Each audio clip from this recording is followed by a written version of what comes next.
Então, pensa quais são as situações que você está resolvendo o seu tédio atualmente. Eu vou dar um exemplo típico do que tende a acontecer comigo, que não é essa situação que, em teoria, levaria a gente a um ócio criativo, a um comportamento exploratório de alças e loopings positivos para a gente, enquanto seres humanos vivenciando socialmente esse ambiente. Estou numa rotina de atendimentos e vamos supor que eu tenho atendimento agora às 11, depois ao meio-dia e depois à 1. E vamos supor que eu fiz esse atendimento das 11 horas e aí eu entrei no que seria o atendimento ali do meio-dia, porém o paciente faltou. Então, um momento típico para eu me entediar. Então, eu tenho uma janela temporal, um ΔT a ser passado, a ser tolerado, até que chegue a outra rotina desejada, que é o próximo atendimento. Qual que seria a forma adequada de eu me comportar nesse tédio? Ou então resolvendo coisas pendentes que eu já tenho para resolver, ou então vivenciando o melhor daquele espaço, daquele ambiente.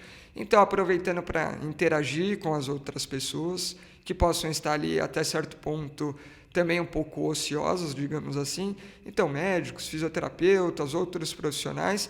E por que essa pode ser uma alça positiva? Porque eu vou conversar sobre coisas que não estariam no meu radar, porque eu vou me mostrar presente ali, talvez seja mais fácil dessas pessoas me resgatarem na memória, e eu vou vivenciando esse ambiente, vivenciando essas pessoas, vivenciando essas trocas, e estando mais presente na memória delas. Talvez elas lembrem de mim com mais facilidade num próximo momento, para encaminhar um paciente, ou para me chamar para algum evento, para uma aula, qualquer coisa do tipo, ou simplesmente para um happy hour depois.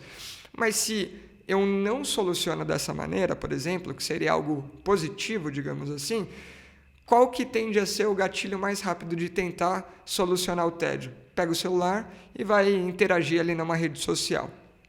Vai rolar o feed do Instagram, vai olhar o Facebook, vai conversar com alguém no WhatsApp, e geralmente a gente vai simplesmente cumprindo aquele ΔT, enchendo ele de coisas ali que seriam um passatempo. Então você vai passar o seu tempo justamente gastando ele numa rede social, se distraindo, né? Será que essa é a melhor forma? Porque você está simplesmente torrando o seu tempo, que é algo super valioso, e não está necessariamente tirando o melhor proveito dele. Você está se livrando realmente do tédio, está fazendo dopamina pingar ali um pouquinho no seu sistema mesolímbico, mesocortical, a cada curtida, a cada like, a cada pequena interação, mas talvez deixando de vivenciar o que seria o espontâneo naquele momento agora. Então, do ponto de vista crônico, isso tende a gerar um pouco mais de adaptação e acomodação, e mesmo isso vira uma rotina, uma tarefa meio previsível, monótona, e daqui a pouco você se enfada dela também, vai se entediar dela também, e daqui a pouco ela já não cumpriu o papel e você não consegue mais fugir desse tédio. O que, no ponto de vista crônico, pode levar a gente a algo mais chato, como problemas de saúde mental, como uma distimia, uma apatia, uma depressão. Então, o que eu sugiro? Nesses momentos que a gente estiver ali identificando que existe um ΔT a ser suportado e tolerado, será que não dá para a gente aproveitar um pouquinho melhor esse tempo, esse momento, justamente para interagir com as pessoas ao nosso redor, justamente para explorar melhor esses ambientes? Ou então já estou num ambiente muito conhecido, como por exemplo esse que eu dei exemplo para vocês, que é a clínica, não tem ninguém ocioso ali que eu possa conversar, interagir? Mas com certeza aos arredores da clínica tem outros ambientes que eu não estou tão acostumado assim, que eu possa ir lá, andar no parque, ir lá conhecer, dar uma volta de bike, fazer um caminho diferente e preencher aquele momento, aquele tempo com um estímulo novo, que é isso que a gente quer buscar quando a gente está com tédio, que possa ser mais interessante, que possa trazer um pouco mais de foco e um looping positivo de retroalimentação nesses sistemas dopaminérgicos que a gente falou, né?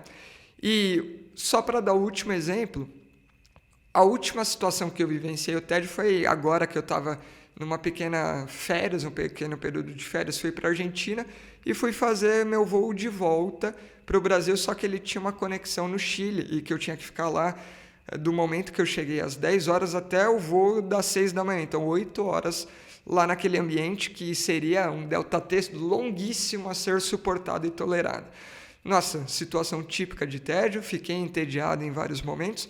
E o que eu tentei fazer? A primeira coisa que eu tentei fazer lá é como que eu vou aproveitar melhor esse momento. Eu tinha um pouquinho de internet, só que, ninguém à noite está disponível durante a madrugada. Então, já matava aqueles loopings meio de retroalimentação de redes sociais, né? Ficava mais desinteressante. E aí eu aproveitei que estava com isso na cabeça para tentar estimular o que eu poderia daquele momento, né? Então, fui conhecer as lojas, fui ver tudo que tinha ali no Duty Free. Depois, não tinha mais nada interessante, comecei a escrever o que seria um pouquinho o roteirinho dessa gravação que eu estou fazendo aqui com vocês. E, inclusive, eu tentei gravar lá, só que a qualidade ficou péssima, né? Porque eu não tinha a qualidade que a gente tem aqui no nosso estúdio.